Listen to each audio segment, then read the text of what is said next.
साथ कहना पड़ता है कि इस देश में अभी संविधान को संपूर्णता बीजेपी की ओर से स्वीकार किया नहीं गया और वो बार बार आरएसएस, बीजेपी एक तरफ, प्रधानमंत्री भी एक तरफ ये बात करते हैं कि संविधान कभी नहीं बदले, दूसरी तरफ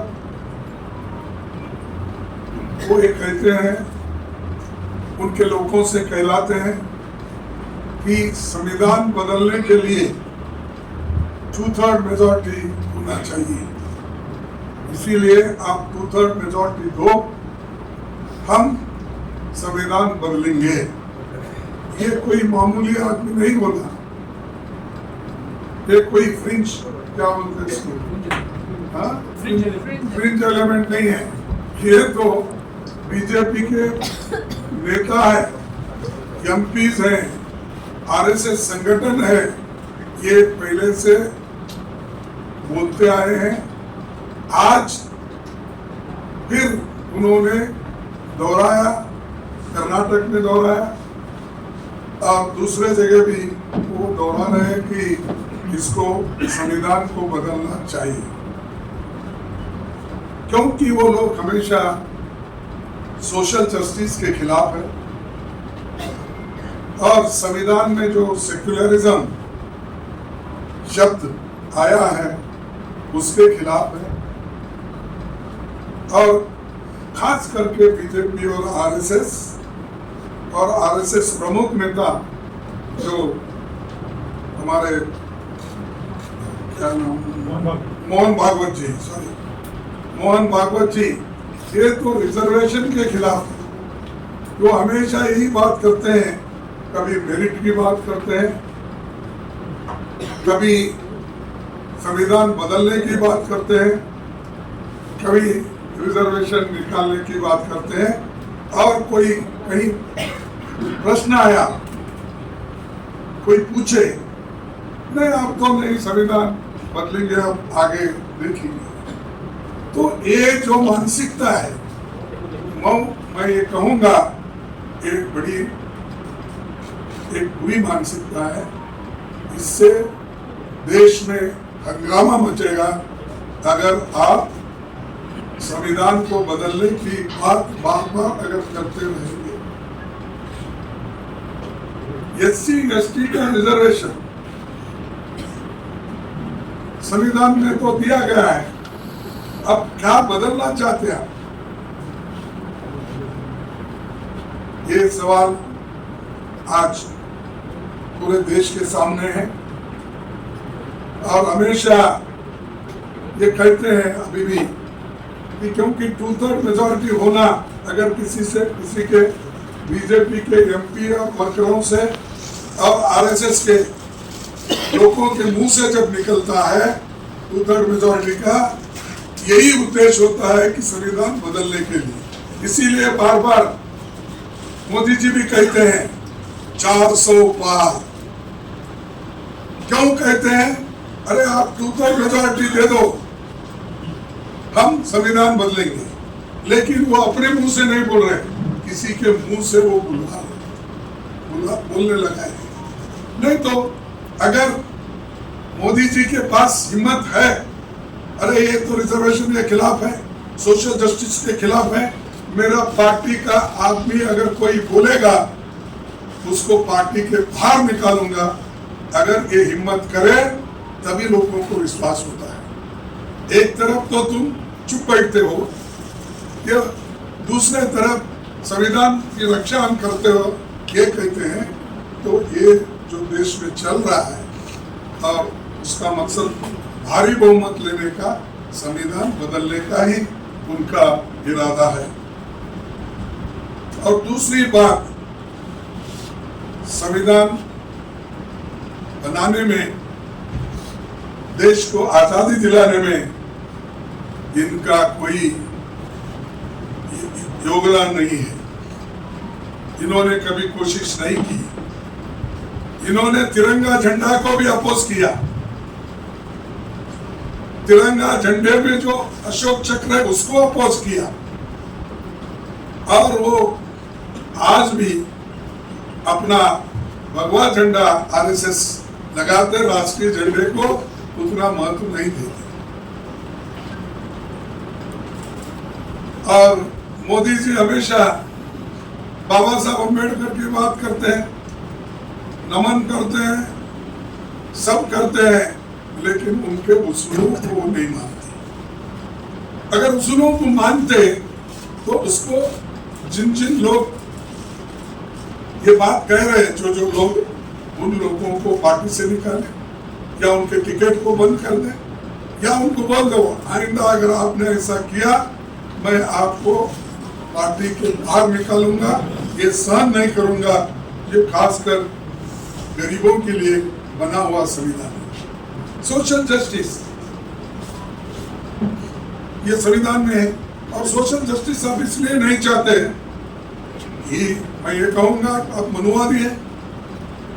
संविधान जो बना तब से लोगों को, गरीब लोगों को, चाहे वो किसी कम्युनिटी के हो, उनको जो आजादी मिली है, वोट की आजादी मिली है, महिलाओं को भी, नहीं तो किसी देश में महिलाओं को वोटिंग अधिकार इमीडिएटली मिला है। आप देखिए इतिहास निकाल के, अमेरिका हो, यूरोप हो, ऑस्ट्रेलिया हो, स्विट्जरलैंड हो, कहीं भी आप देखिए, कहीं भी आजादी मिलने के बाद, इंडिपेंडेंट कंट्री होने के बाद किसी ने भी महिलाओं को वोटिंग का अधिकार नहीं दिया। ये एक ही संविधान है जो बाबा साहब अम्बेडकर ने, पंडित जवाहरलाल नेहरू जी ने और ये सभी लोगों ने मिलकर जो तैयार किया, ये एक ही संविधान है।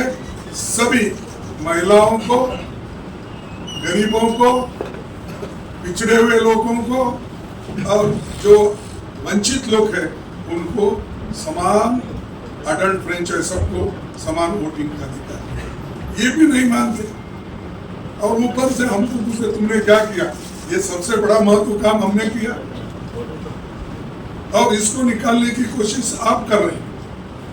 ये बड़ी, मैं तो कहूँगा मुझे तो शर्म आती है, लेकिन मुझे मालूम नहीं बीजेपी वाले या लोग संविधान को निकालने की बात करते हैं, उनको आती या नहीं आती मुझे मालूम नहीं। कभी मौका मिले तो आप मुझसे पूछ लेना चाहिए। तिरंगा का तो विरोध किया ही किया, आज भी वो हमें हिस्सा कांग्रेस पार्टी की आलोचना करते ही रहते, या तो कांग्रेस का, या तो हमारे नेताओं का, या हमारा, ये करते रहते। करने दो, आजादी है, हमने आजादी दी संविधान में, कोई भी बोल सकता है।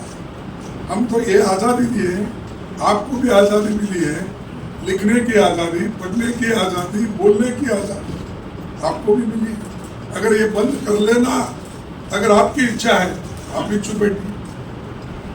अगर अभी आप भी नहीं चाहते कि freedom of speech, freedom of expression,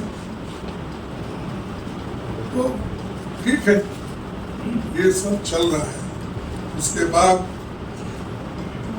वो माइनॉरिटी को भी नहीं चाहते, और जो बाबा साहब खुद ही संविधान लिखने के बाद भी उन्होंने इसको जलाया, इनके लोगों ने, और ये नहीं चाहिए हमको, उन्होंने कहा। तो छोड़िए, उसके बाद में भी लंबा यशस्वी कानून, यशस्वी कॉन्स्टिट्यूशन, उसको भी आप 70 साल के बाद या 75 साल के बाद अभी भी परीक्षा करना चाहते हैं, तो ये बड़ा दुर्दैव है। और मैं कहूँगा कि ये गरीबों को हकूक छीनने के लिए ये सारी इनकी कोशिश हो रही है। दूसरी चीज, संविधान के तहत जो संस्थाएं हैं, ऑटोनमस बॉडीज है, उन ऑटोनमस बॉडीज को भी इन्होंने एक एक करके खत्म कर दिया, चाहे सीएजी हो। अब सीएजी में जो रिपोर्ट आते हैं उसको भी वो स्वीकार नहीं करते। हमने एक आंकड़ा निकाला है, सीएजी में स्टेट बीजेपी रूल्ड स्टेट में कितना घपला हो गया, सेंटर में कितना घपला हो गया, ये सब हमने आंकड़े जमाए हैं। तो सीएजी के रिपोर्ट में ही निकलता है कि 8,50,000 करोड़ आज घोटाला है इसमें, लेकिन वो कभी मानने को तैयार नहीं। सीएजी रिपोर्ट और किसी की होती तो अब तक उसको उनका 12 बजा देते। आपके पास क्या 12 बजा। तो ये ऐसे लोग इनसेंसिटिव, थिकनेस है, क्या इसको बोलते हैं, स्किन को थिक स्किन है, मोटी चमड़ी, तो उनको कोई होता ही नहीं। और वो जो कहते हैं वही बात उसको पुनरावृत्ति करते, 100 बार बोलते। तो ये एक तरफ, और दूसरी तरफ ये हम इलेक्शन कमीशन के सामने भी वीवीपैट का मुद्दा रखे हैं, लेकिन वो 100% होगी। जो वोट डालता है वो सब गिनेंगे, बस हमारा और दूसरा कुछ नहीं। जो लोग वोट करते हैं, जो वीवीपैट आती है, तो 100% गिनो। क्या तकलीफ है आपको? उसके ऊपर भी उनका कोई उत्तर नहीं है। फिर ईएम साहब खुद नहीं कहते कुछ, दूसरों से कहला, ये बड़ा अजब है। अबे तुम पैसा, हमारे पास कहावत है, यहाँ तो मैं माफ करना, मैं इसी एग्जाम्पल देता हूँ। तो क्या करते हैं कि एक तरफ बच्चे को चिमटा देते हैं, दूसरे तरफ फिर उसको थोप देते हैं कि अरे मत रो मत रो। ये नीति है इधर बोलने का, अरे तुम बोलते जाओ, मैं समझाते जाता हूँ, यही कर रहे हैं। इसके बाद और एक प्रश्न है इलेक्ट्रल बॉन्ड का। ये तो एसबीआई द्वारा 4.5 महीने मानने के बाद साफ हो गया कि मोदी सरकार अपने काले करतूतों को पर्दा डालने का कोशिश कर रही है। क्योंकि 4 महीने क्यों होना?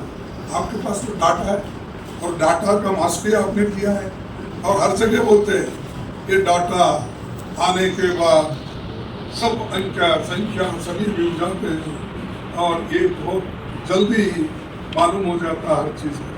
फिर निकालो ना भाई, 1-2 हज़ार लोग दिए होंगे बॉन्ड्स, फिर उतने लोगों की लिस्ट नहीं मिलती आपको, तो क्यों छुपा रहे? सुप्रीम कोर्ट बोल रहा है, लेकिन आप एसबीआई को नहीं बोल सकते, क्योंकि सिलेक्शन आप ही तो कर रहे।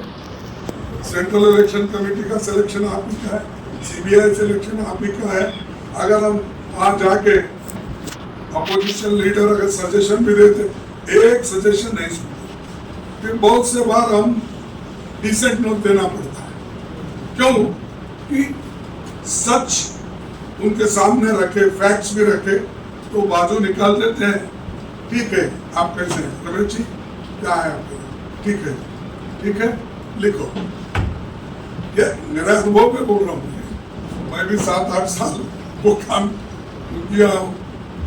तो ऐसा चलता है, सलाह मसूला नहीं होता, या जिन कैंडिडेट को वो प्रपोज करते हैं उससे भी बेहतर कैंडिडेट है तो भी उसको नहीं लेते। ये अब इलेक्ट्रल बॉन्ड का तो लिस्ट का पता चलेगा, अगर जल्दी वो बहुत ही ऑनेस्ट है, सिंसियर है, इनके पास इनसे भी मदद अगर नहीं लिए और तो अपने आप प्रिंट करके बॉन्ड्स बना लिए हैं तो बात हो गई कि, लेकिन आज वो SBI कह रही है कि जुलाई तक हम आपको बताएंगे सब चीजें। तो इतना टाइम लगता है? सबका लिस्ट है आपके पास, ये जो को लाखों में है, करोड़ों में है, तो बात और है। ये सिर्फ गिने गिने लोग 150 है, आप उसका लिस्ट इमीडिएटली कर सकते हो। तो वो भी वो नहीं करना चाहते क्योंकि इलेक्शन तक छुपाना चाहते हैं, फिर इलेक्शन के बाद क्या होगा वो देखेंगे, उनका ये है। और मीडिया रिपोर्ट से ये तो अब उजागर हो गया कि ED, CBI, IT ये रेड डलवाकर किन किन के पास बॉन्ड लिए उनके नाम खुल जाएंगे, तो वो नहीं चाहते इसको उनके नाम खुलवाना। तो ये मौके और उन्होंने रिस्पॉन्सिबल है इसके लिए, वो खुद जवाबदेही है। और ये उनका अगर क्लियर मंशा है, साफ नियत अगर साफ है तो जरूर वो बता सकते हैं। लेकिन ट्रांसपेरेंसी की बात करते हैं, करप्शन की बात करते हैं। अरे भाई पहले तुम तो खुल के आओ, तुम तो बता दो, वो नहीं बताएंगे। भाषण करते करते कितना फिर अब तो क्या है, हिंदी छोड़ दी हो, तमिल, तेलुगु, कन्नड़ा, मराठी, गुजराती, आसामी, बंगाली, सब भाषण। क्या लोग इतने बेवकूफ नहीं समझते? अरे आपने देख देख कर बोल रहे, किसी का आवाज पीछे है, लोगों को मालूम नहीं होता वो प्रोनाउंसिएशन कैसा है, किसका है। तो ये चीजें ऐसे, मैं मेरे 53 साल में बहुत से प्राइम मिनिस्टर के भाषण सुना, कोई पीछे बोल रहा है और इन्हों कन्नड़ा में इन्हों बोल रहे हैं, तमिल में बोल रहे हैं, तेलुगु में बोल रहे हैं, मलयाली में बोल रहे हैं, एक भी नहीं छोड़ रहे भाषा। आर्टिफिशियल इंटेलिजेंस, अरे भैया आर्टिफिशियल, कहीं उसकी कुंजी खो गई आर्टिफिशियल की तो पूरा बंद हो जाता है। अगर बटन गलत दबाए खत्म होता है, तो इसीलिए ये चीजें होती है। खैर अंत में समाप्त करने से पहले आप मुझे और 2 मिनट लेना चाहिए, मैं आपका लूंगा। इसलिए लूंगा कि 25 नवंबर 1949 में 26 जनवरी जो कॉन्स्टिट्यूशन स्पीच बाबा साहब अम्बेडकर ने दी थी, उसका मैं कोट करता हूं, कॉन्स्टिट्यूंट असेंबली का। फिर बाद में उन्होंने जो कहा, उन्होंने ये कहा कि 26 जनवरी 1950 को भारत एक स्वतंत्र राष्ट्र होगा। उसकी स्वतंत्रता का भविष्य क्या है? क्या वो अपनी स्वतंत्रता बनाए रखेगा या उसे फिर से खो देगा? ये बात नहीं है कि भारत कभी एक स्वतंत्र देश नहीं था। विचार बिंदु यह है कि जो स्वतंत्रता उसे उपलब्ध थी, उसे उसने एक बार खो दिया था, क्या वो उसे दूसरी बार खो देना चाहता है? ये तथ्य मुझे व्यतीत करता है कि न केवल भारत ने पहले एक बार स्वतंत्रता खोई है, बल्कि अपने ही कुछ लोगों के विश्वासघात के कारण ऐसा हुआ है। ये भी कॉन्स्टिट्यूशन बदलने का ये भी एक विश्वासघात है, लोगों को तोड़ने का, लोगों को अलग करने का। क्या इतिहास स्वयं को दोहराएगा? चिंता और भी गहरी हो जाती है कि जाति वो धर्म के रूप में अब हमारे पुराने शत्रुओं के अतिरिक्त, धर्म के रूप में हमारे पुराने शत्रुओं के अतिरिक्त हमारे यहाँ विभिन्न और विरोधी विचारधाराओं वाले राजनीतिक दल होंगे, यानी संविधान के खिलाफ बोलने वाले भी होंगे। तब उन्होंने यही कहा, जाति व धर्म के रूप में हमारे पुराने शत्रुओं के अतिरिक्त हमारे यहाँ विभिन्न और विरोधी विचारों वाले राजनीतिक दल होंगे। क्या भारतीय देश को अपने मताग्रहों से ऊपर रखेंगे? भारतीय देश को अपने मताग्रहों से ऊपर रखेंगे या उन्हें देश के ऊपर समझेंगे? मैं नहीं जानता, परंतु यह सत्य है कि यदि पार्टियां अपने मताग्रहों को देश से ऊपर रखेंगे तो हमारी स्वतंत्रता संकट में पड़ जाएगी और संभवतः वो हमेशा के लिए हो जाए। हम सबको दृढ़ संकल्प के साथ इस संभावना से बचना है। हम सबको दृढ़ संकल्प के साथ इस संभावना से बचना है। हमें अपने खून की आखिरी बूंद तक अपनी स्वतंत्रता की रक्षा करनी है। ये बाबा साहब अम्बेडकर ने संविधान सुपुर्द करते वक्त उन्होंने ये कहा था। ऐसे देश के लिए, देश को एकता से रखने के लिए उन्होंने तकरीर की, लोगों को समझाया, लेकिन फिर भी उन्होंने लिखी हुई कॉन्स्टिट्यूशन को उन्हें सूचित किए अनेक विषयों को आज आरएसएस बीजेपी खत्म करना चाहती है। मोदी जी अपना काम कर रहे हैं और इधर बीजेपी आरएसएस को अपना काम करने दे रही है। इसीलिए मैं कहूँगा, इसका हम खंडन करते हैं। अगर कोई संविधान बदलने की कोशिश करेगा तो इस देश में पूरा बहुत बड़ा हंगामा हो। मैं चाहता हूँ कि देश मिलके रहना है, मिलके रहेगा, एकता से रहेगा। हम सारे लोग कोशिश करेंगे कि डेमोक्रेसी को बचाने के लिए, संविधान को बचाने के लिए। थैंक यू, धन्यवाद।